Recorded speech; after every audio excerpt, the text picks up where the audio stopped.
As I said, we finish up our series, Thrive, this morning, and today's topic is what makes a person thrive physically? And you may ask, is that really a spiritual question? Yes, it's a very spiritual question. Our Christian faith teaches us that God has given us a life, He's entrusted us with a life, and that life is lived in a physical world in a physical body. The Greeks before Jesus had this idea that the real essence of who we are, it's a little spirit that lives inside this body. And so it doesn't matter what happens with our body. That's never a Christian thought. It's only the body. We believe that we are, the technical term is a psychosomatic unity. Now, some of you may be more psycho than somatic, but it's still a union. Psycho there means soul, a soul-body unity. And so consequently, what happens in our spirits will affect our bodies. What happens in our bodies affects our spirits.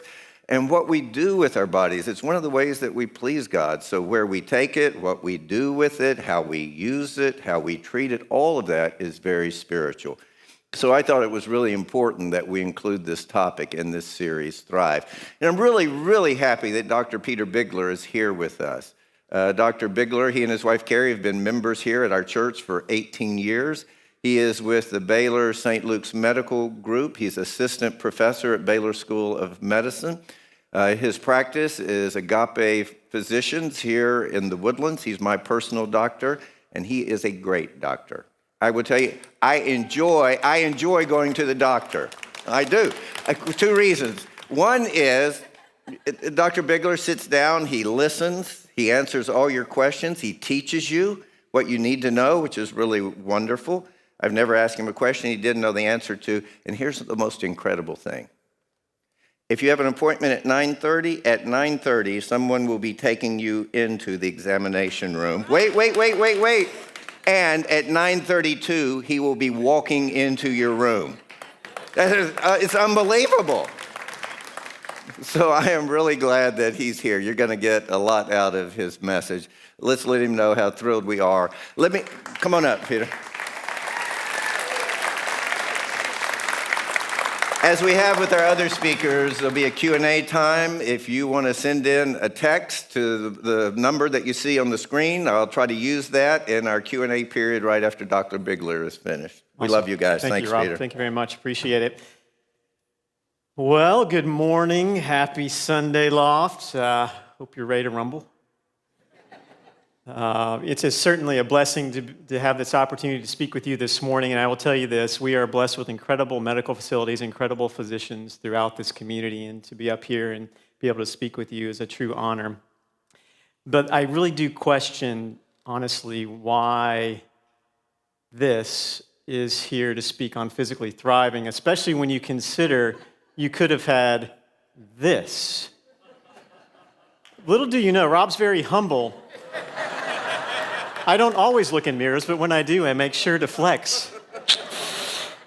Yes, ladies and gentlemen, he's a very humble guy. It's one of his greatest traits. Well, when Rob spoke the first week of the Thrive series, he spoke on what makes a person thrive. And the Bible verse he quoted at that time is out of the Gospel, John chapter 10, verse 10, and it talks about, and this is Jesus talking, a thief comes to steal, kill, and destroy. But I have come so that they might have life and have it abundantly. Now, as I prepared and prayed for my talk today, I was led to a verse out of 1 Corinthians, and it's in chapter 6, verses 19 through 20. And it says, "Do you not know that your bodies are temples of the Holy Spirit who is in you, whom you have received from God? You are not your own. You were bought at a price, therefore honor God with your bodies." All right, y'all ready? Let's get physical. You're welcome. Thank you, Rob. Appreciate you being a stagehand for me. So I want to start with a story, and it's a story of patients I see too frequently. It's the patient who comes into the emergency room, who comes into the hospital that I'm taking care of, who is ending up in a physical therapy rehab hospital, who's coming to my clinic. And unfortunately, they have heart problems, they have had a stroke, they have serious limitations, and they have serious regrets because things have happened to their body that could have been prevented, and decisions that were made long ago and made day to day, poor decisions for their health, has now put regret in their heart and put a burden on their family and loved ones. Now, the family and loved ones don't see it as a burden, but they, with their limitations, see it as a burden. So I want us to think long term when we're thinking about, obviously, our spiritual health and your physical health. So we need to define, of course, what does it mean to physically thrive? Does that mean getting out of bed in the morning? Maybe not the most physically thriving, but for some of us that is physically thriving. Does it mean I'm going to win a race? Does that mean, like Rob, he's going to just curl 200 pounds? Does that mean longevity? Does that mean I'm going to live to 100? For some of us, that just means physically thriving. I'm not going to follow in the footsteps of the poor example that my parents set for me for bad health. So I'm going to define physically thriving as being able to do the things physically you want to do and the things you need to do without hurting yourself. Does that mean you're going to try to finish a 5K? Does that mean I'm going to be able to take care of my yard? Does that mean I'm going to take care of my home, clean my room? Does that mean I'm going to be able to keep up with my children? Does that mean I'm going to be able to keep up with my grandchildren? Does that mean I'm going to be able to make it up that hill in Honduras carrying cinder blocks to build the walls of the church without the 60-year-old Honduran lady running laps around me? They're in incredible shape there. To physically thrive, we need to quit focusing on our physical appearance. I joked with that meme there at the beginning, but we can't focus on your physical appearance alone. We need to quit judging just the physical appearance and appreciate what is within.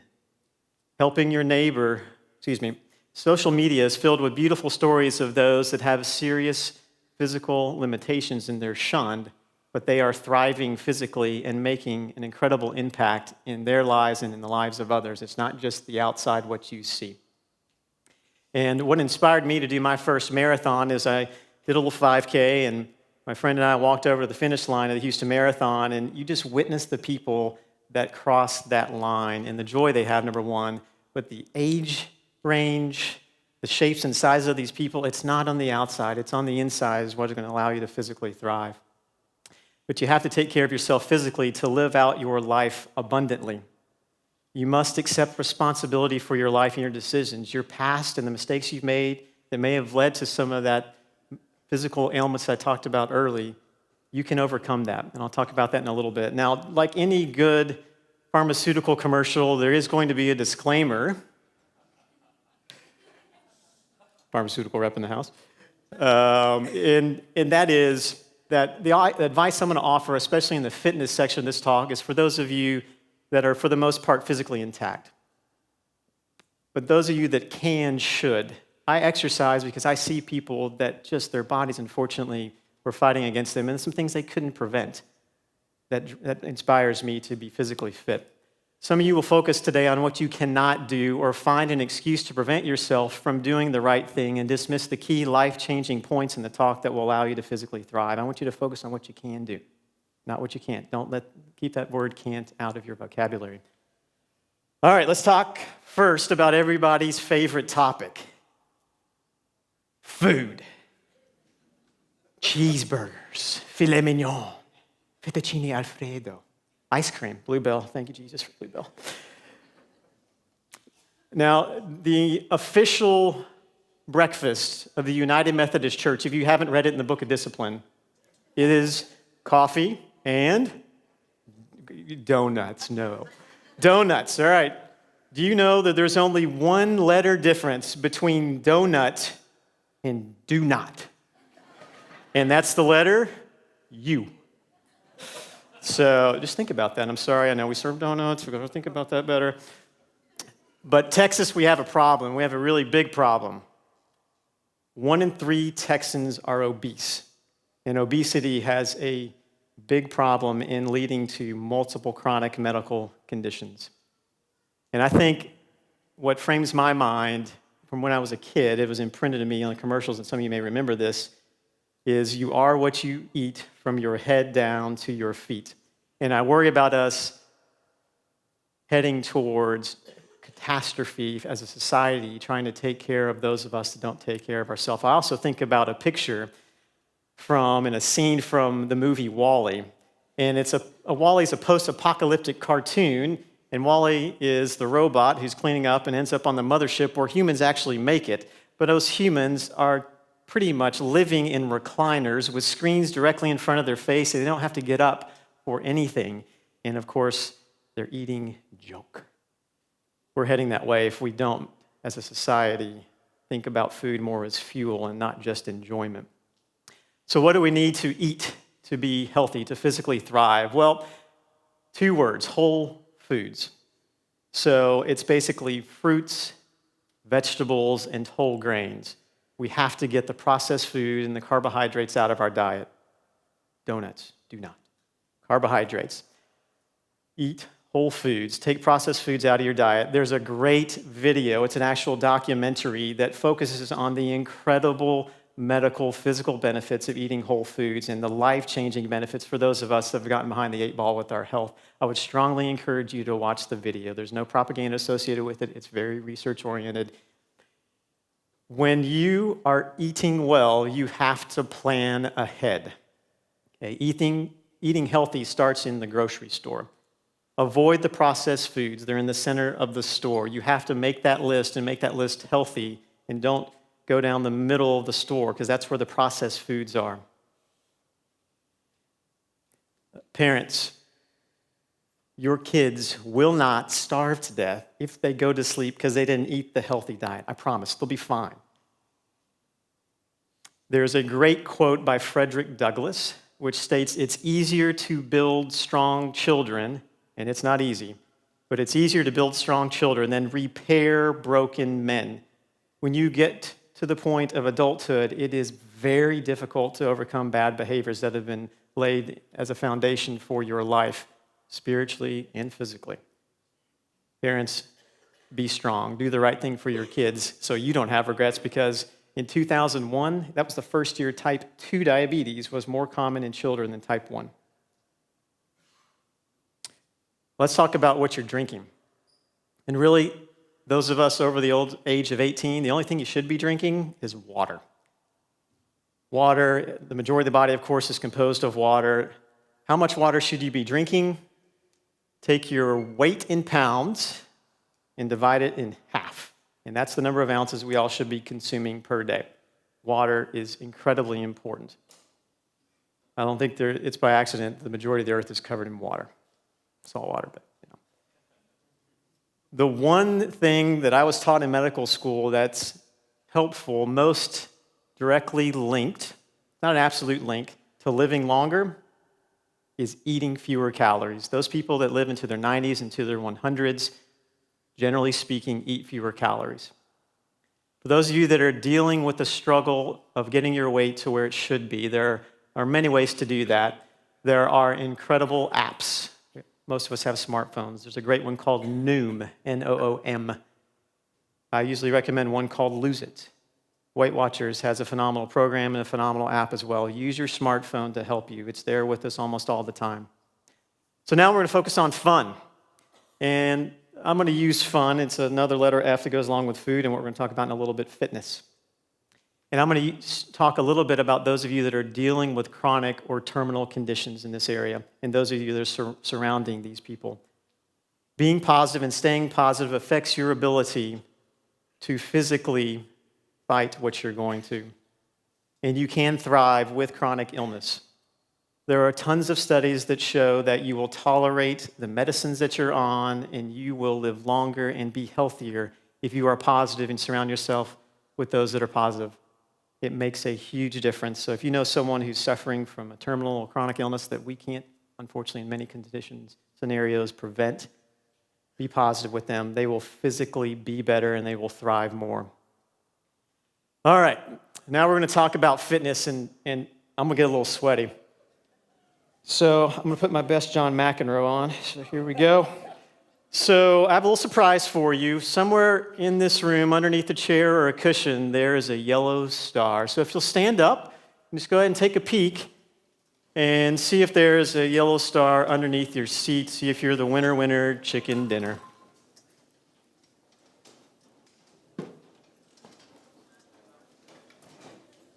Oh, I see that we found it. Congratulations. We have a prize for you here at the end. I'll give it to you in a moment. You can actually stay at your seat. Yeah, congratulations.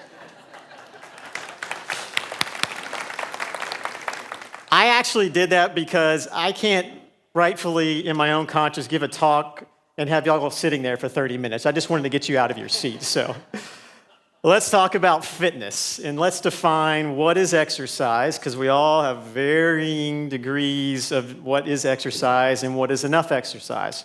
Let me talk about kids first.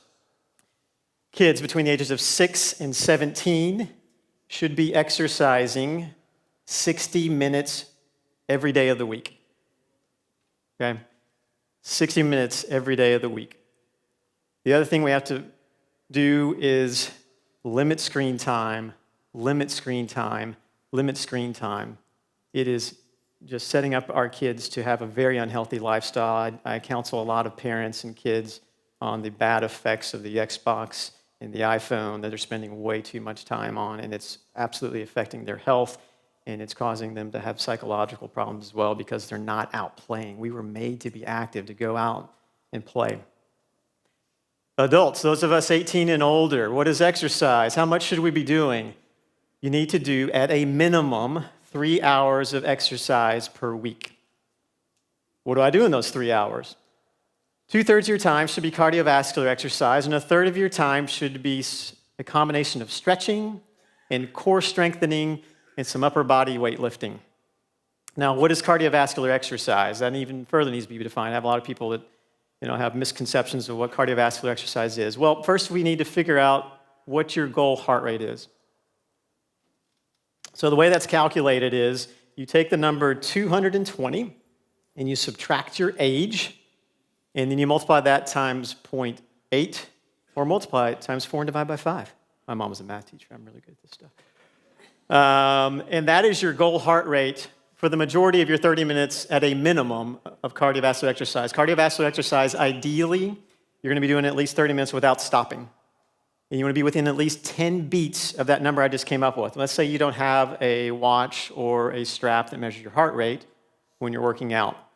Then perceived exertion. So if 0 is me laying down, I'm not exerting at all. If 10 is me going sprinting out this door like I thought about doing, sprinting out this door, which I can do for 20 seconds at the most maybe, that's a 10. You want to sit in the 6 to 7 range for the majority of that minimum 30 minutes of cardiovascular exercise, adding up to 2 hours a week. The stretching, the core strengthening, the upper body lifting, that helps with injury prevention. For those of you that are over 65, it helps greatly with fall prevention. Those of you over 65, unfortunately, you're at higher risk of falls and unfortunately at higher risk of breaking something when you fall. Being active, walking, weight-bearing exercise increases the bone density, okay? So if you were to fall, you're going to be less likely to break yourself.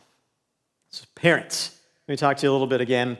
For those of you that have kids in multiple activities and you're doing a great job of getting there, and you're not involved in coaching or leadership of the activity that they're in, plan ahead, just like you would if you're going to the grocery store. Bring your shoes, bring your water bottle, and start walking. I see a lot of parents that waste a lot of good time that could be spent on getting that 3 hours a weekend sitting in the bleachers or sitting on the sideline or sitting in their car. Park, get out, walk. You'll be better for it. Find a partner or a group to exercise with. Most of us are successful in maintaining exercising when we do it with someone else. And a workout partner can be there for you, to hold you accountable, to get you through the workout. And there are multiple groups and facilities and individuals in our community that do a great job, whether you have not been off the couch in years or whether you're a pro, of helping you physically thrive and being healthy.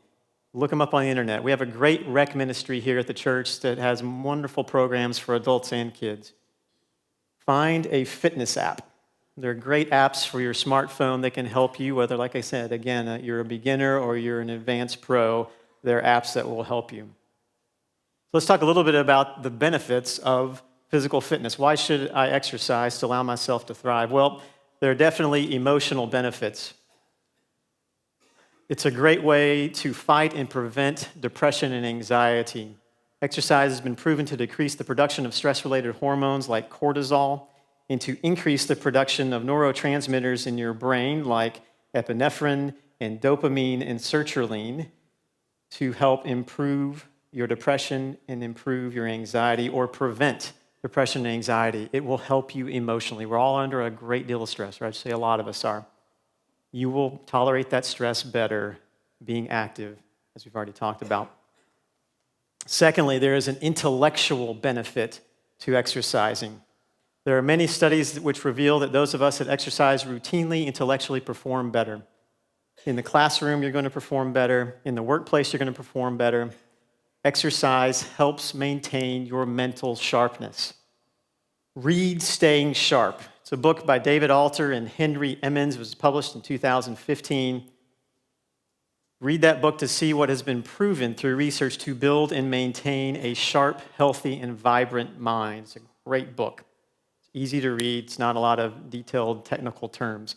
Now, as I was looking kind of in the background of that book and looking at, honestly, pictures of Dr. Alter and Dr. Henry Emmons, I came across actually a picture that really surprised me, and I thought somebody was separated from birth from Dr. Paul Looney. Anybody remember his talk 3 weeks ago? Anybody benefit from his talk 3 weeks ago? No. So the guy on the left is Paul Looney. The guy on the right is Dr. Paul Looney. The guy on the left is Dr. Henry Emmons. I think they were separated at birth. I just kind of blew me away. I was really pleasantly surprised by that. I thought it was funny. All right, let's talk about, obviously, the physical benefit of being physically fit. And John Hull last week quoted Luke 10:27, which states, "Love the Lord your God with all your heart, with all your soul, with all your strength, and all your mind, and love your neighbor as yourself." And sometimes to love your neighbor the most, they need love in the form of ripping out their carpet or breaking out their drywall after their house was flooded. They need love by helping to moving furniture around. They need love in the form of pouring a floor for a Honduran couple who has been married for 35 years and has been praying every day of those 35 years that the dirt floor in their home would not turn to mud when it rains. And when you can go and bless them with that cement floor that changes their life and changes their health, you're using your physical gifts to thrive. Being physically ready enables you to live out the gospel. Now, it is not easy to consistently get out of bed early in the morning, which I have to do to get my time in to exercise. It is a struggle to do it. No matter when you're exercising during the day, it is a long day-to-day process. And you got to fight the good fight because your body is a temple for the Holy Spirit, like I talked about. And I thought about and was led to Hebrews 6:10 through 12 when I think about the struggle it is to not fall into our society and even our own human nature of just being, I'll use the term lazy. So Hebrews 6:10 through 12 reads, "God is not unjust. He will not forget your work and the love you have shown him as you have helped his people and continue to help them. We want each of you to show this same diligence to the very end, so that what you hope for may be fully realized. We do not want you to become lazy, but to imitate those who through faith and patience inherited what has been promised." Being physically fit, taking care of your body, your temple is difficult. And you've got to fight the good fight every day. All right, the last topic I'm going to talk about is actually the easiest topic, but a great topic to make a huge improvement in your health, and that is sleep. So anybody's asleep next to you, wake them up now. Now's a good time. They need to hear this. So if you look in first chapter of Genesis, and I've blown over this my entire life when I've read the creation story, and my wonderful wife pointed this out to me. She's much smarter than I am. It says, at the end of each day of creation, it reads, "And there was evening and there was morning." So God creates. And then there's a break in the evening, and there's a break in the morning. And God is actually using his sleep to allow him to create, not to allow him to recover. he's using it to allow him to create. He created first, and then there was evening, and then there was morning. So allow sleep not to catch up from where you're behind, but to be proactive versus reactive. Use sleep to help you create, not recover. That's how your mindset on sleep should be. So how much should we be sleeping? Well, you'll see on the screen and find your age. The younger you are, obviously very young, need a lot more sleep, as you'll probably all know. As we get older, you don't need quite as much.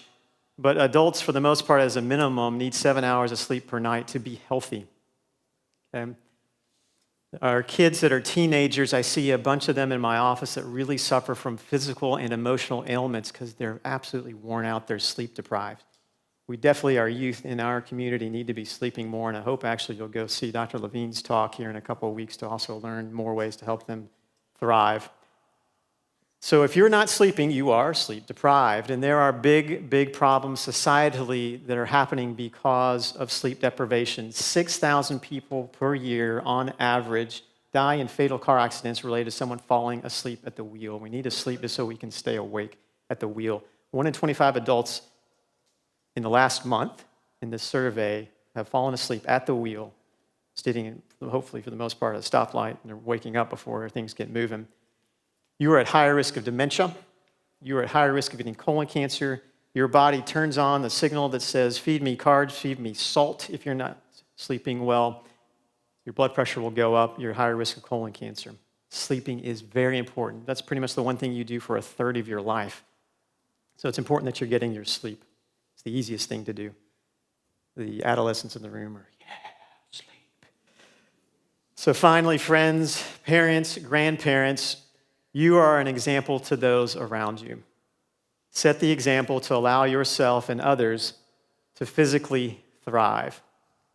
And last, I want to talk to the kids in the room, and thankfully we have a lot of kids and youth in the room. You know what's going to get your parents motivated for good health is you. Feel free to ask them, can we go for a walk? Can we go for a run? It's one of the most beautiful things I get to do is go take a run with my son. I will appreciate it.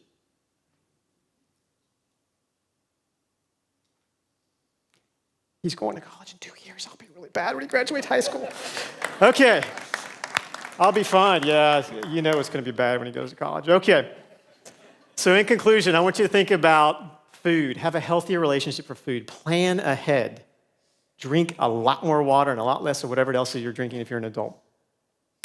Secondly, for those of you that are suffering from chronic conditions or terminal conditions, it's not easy. Be positive. Surround yourself with those that are positive. You will physically thrive by being in a positive atmosphere. Fitness, an hour a week for your kids, 6 to 17. Get them outside. Get them playing. If they're doing a sport, awesome. Keep them doing it. Adults, 3 hours a week for a minimum, 2/3 cardio, 1/3 stretching, core strengthening, and some light upper weightlifting. And finally, do the easiest thing possible. Just lay down and go to sleep. And I guess, Rob, you have some questions for us?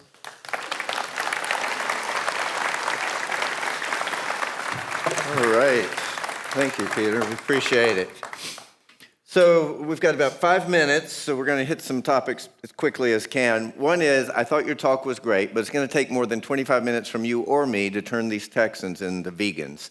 So when it comes to meat, what are healthier choices? Sure. Yeah, meats, obviously, it's the main protein source, and proteins are made of amino acids, and amino acids are important for muscles, and amino acids is what your DNA and RNA are made of, so certainly protein is important. You can actually get protein in vegetables. But when you look at meats from a more healthy to less healthy ranking, basically fish are your healthiest, then followed by poultry, so chicken and turkey. And then your red meats are there at the bottom as far as how health goes. And of course, all that's in moderation. So fish, poultry, red meats. And any meat that's fried is at the very bottom. All right, good. Thank you. A few people said, tell us the name of that documentary again. They'd like to see it. Forks, what you eat, over knives. Forks over knives, meaning surgery. So it's a lot better to make the decision that you eat healthier because it will keep you out of the operating room. Dr. Caldwell Esselstyn is one of the guys in the documentary, and he was a former surgeon. You can't do surgery for the rest of your life, and he got into wellness medicine, and he found that 4 people groups in the world had no prevalence of strokes or heart attacks. What did all those 4 people groups have in common?